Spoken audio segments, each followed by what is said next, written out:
This is Plötulopi, and it is the craziest yarn that I have ever worked with. So what is Plötulopi? What makes it so crazy or hard to work with? And is it worth your time and money? Let's talk about it.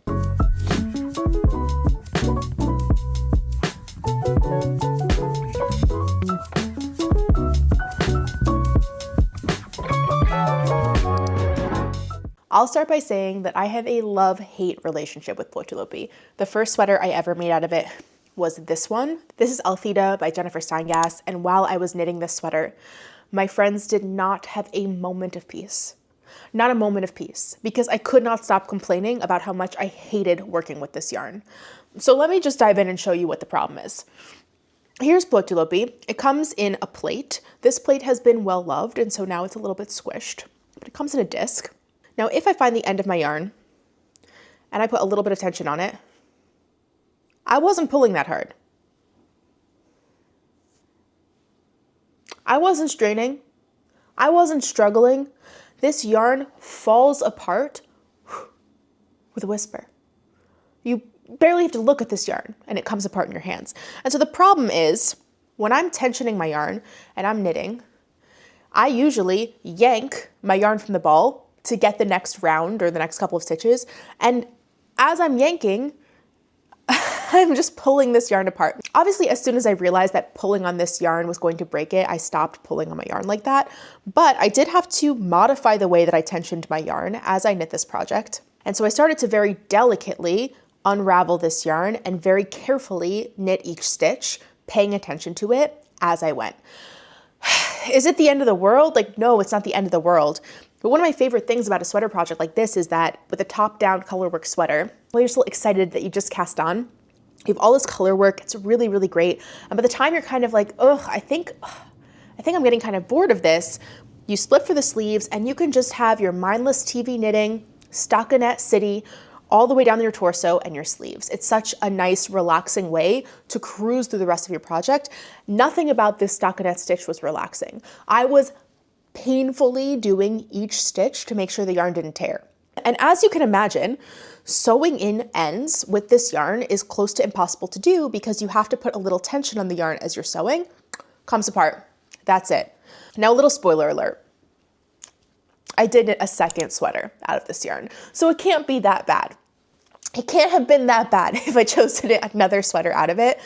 And I will say that I figured out a way to join my yarn without having to sew in ends.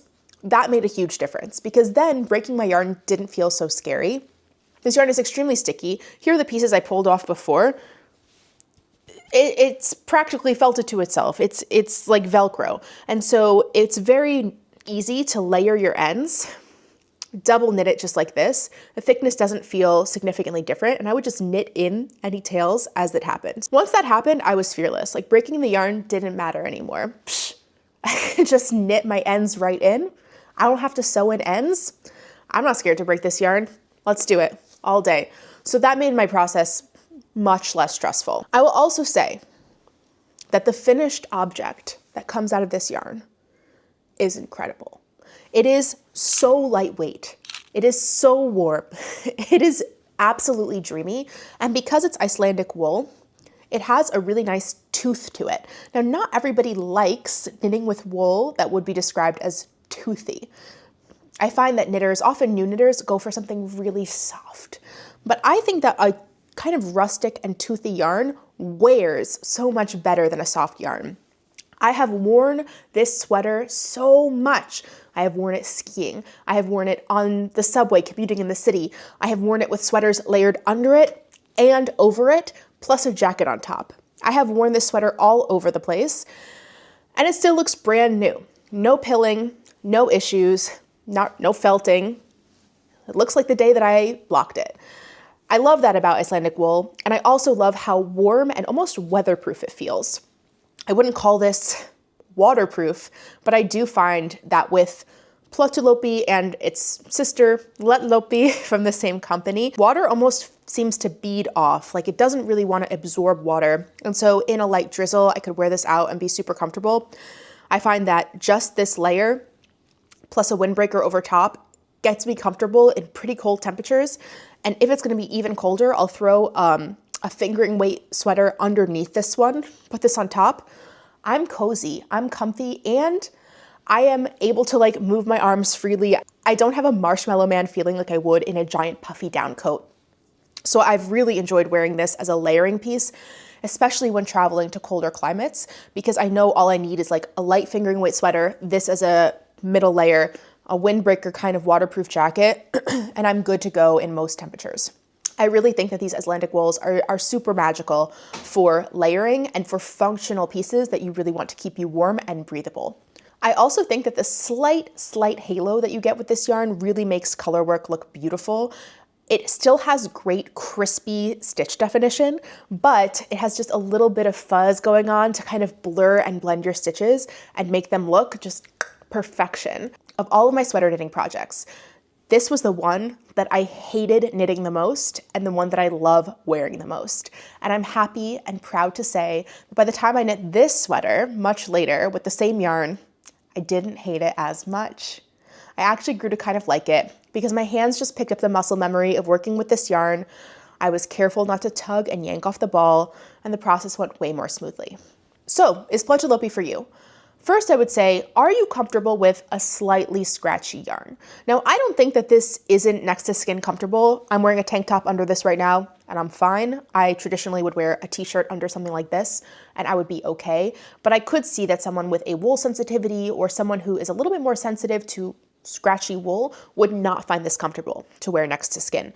And frankly, I don't know if I would reach for this one to make something like a cowl that would be up against my neck or my face.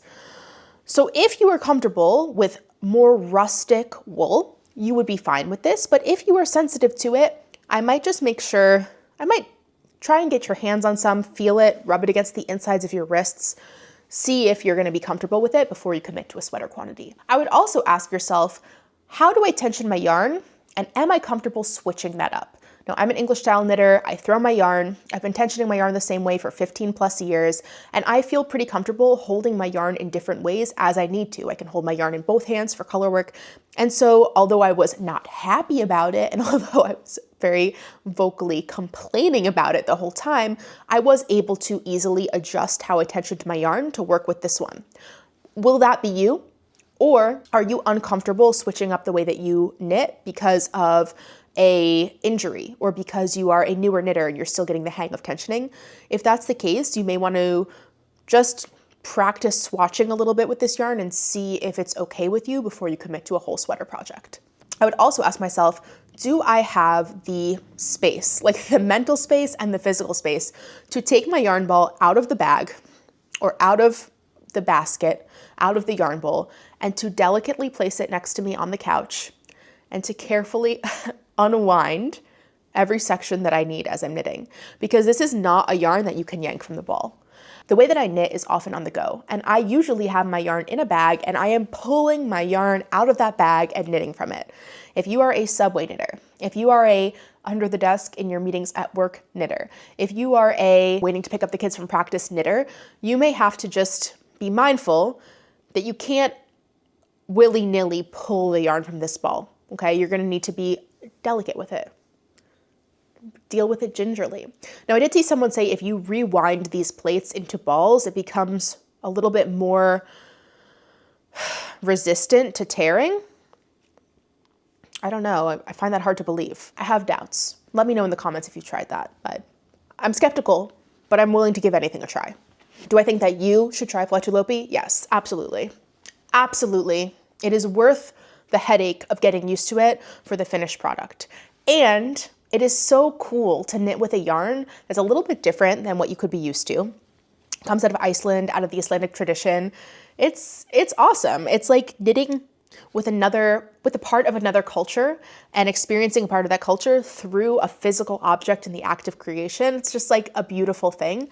Plus, these sweaters have been two of my favorites ever since finishing them, and so I want you to have that same experience. If you have any questions about Plötulopi, what it's like working with it, anything I forgot to mention, drop those comments down below. I'd love to talk more about it. And if you enjoyed learning about this rustic yarn and want to hear more about other rustic yarns I love, hit the follow, subscribe button, hit the like button. There are some buttons. Hit those buttons so that you can stick around, and I will continue to make some more videos about my favorite yarns. If you have requests, drop them below. It was so nice to talk about yarn with you guys, and I hope to see you next time. Bye.